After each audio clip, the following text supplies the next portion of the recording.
तो चलिए आज दौलत बनाने के उन रहस्यों को समझते हैं जो किसी की भी फाइनेंशियल जिंदगी को हमेशा के लिए बदल सकते हैं। ये कुछ ऐसे सरल नियम हैं जिन्हें आज हम उजागर करेंगे।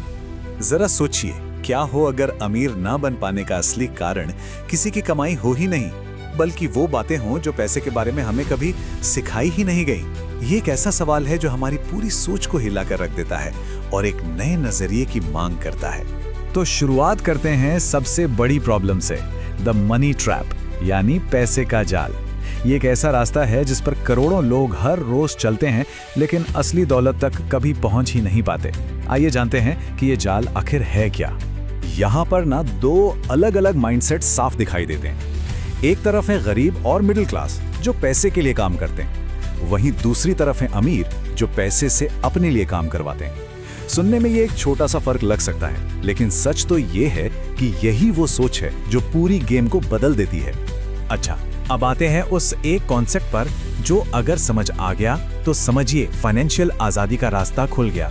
ये नियम है एसेट्स और लायबिलिटीज के बीच का फर्क समझना। तो एसेट क्या है?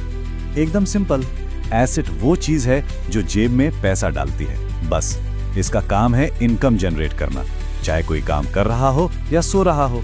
और लायबिलिटी वो इसका एकदम उल्टा है। ये जेब से पैसा निकालती है। ये पैसों को बढ़ाती नहीं बल्कि उन्हें खर्च करती है। ये मेहनत की कमाई को धीरे धीरे खत्म कर देती है।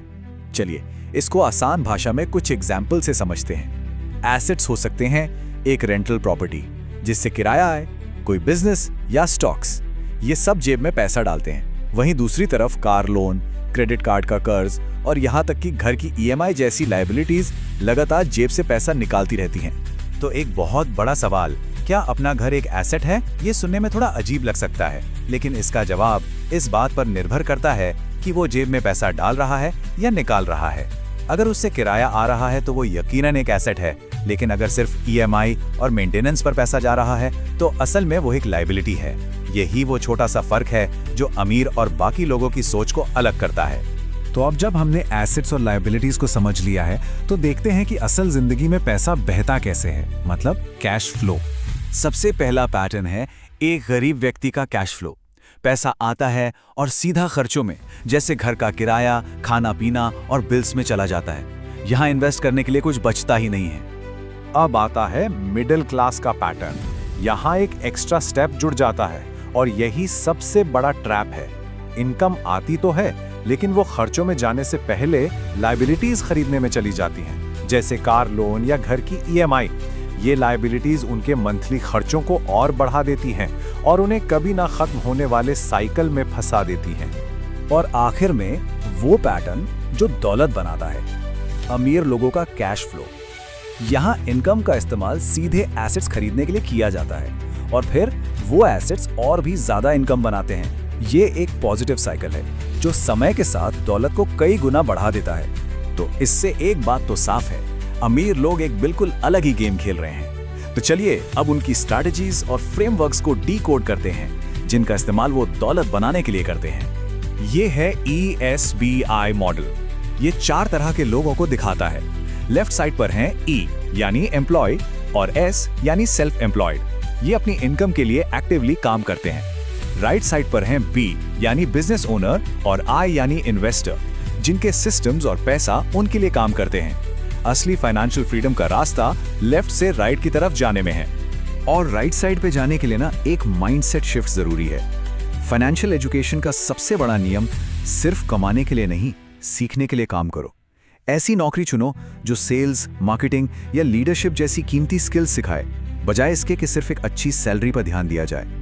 यही स्किल्स आगे चलकर सबसे बड़े एसेट बनते हैं। अच्छा, अब टैक्स की बात करते हैं जो एक बहुत बड़ा गेम चेंजर है। देखिए, ज्यादातर लोगों के लिए साइकिल क्या होता है, पहले इनकम कमाओ, फिर सरकार को टैक्स दो और जो बचा है उसे खर्च करो। लेकिन अमीर लोगों का अप्रोच बिल्कुल अलग है। वो अपनी कंपनी के जरिए इनकम कमाते हैं, फिर उस पैसे को फिर से इन्वेस्ट करते हैं और जरूरी चीजों पर खर्च करते हैं और आखिर में जो पैसा बचता है उस पर टैक्स देते हैं। और हाँ, ये सब पूरी तरह लीगल है। ये एक बहुत बड़ी स्ट्रैटेजिक एडवांटेज है। तो चलिए अब अपने आखिरी हिस्से पर चलते हैं जो हमें फाइनेंशियल आजादी के असली मतलब और उसके फॉर्मूले तक ले जाएगा। असली मंजिल यही है, फाइनेंशियल फ्रीडम का फॉर्मूला बहुत ही सिंपल है।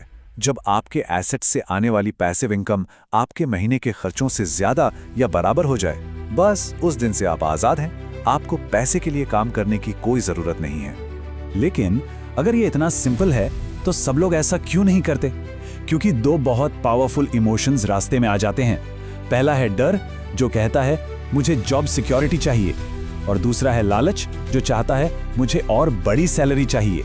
ये दोनों इमोशंस लोगों को एसेट्स बनाने और कैलकुलेटेड रिस्क लेने से रोकते हैं। तो ये सब समझने के बाद एक सवाल खुद से पूछना बनता है, आज अभी ऐसा कौन सा एक एसेट है जिसे बनाना शुरू किया जा सकता है, चाहे वो कितना ही छोटा क्यों ना हो। इस पर जरूर सोचिएगा।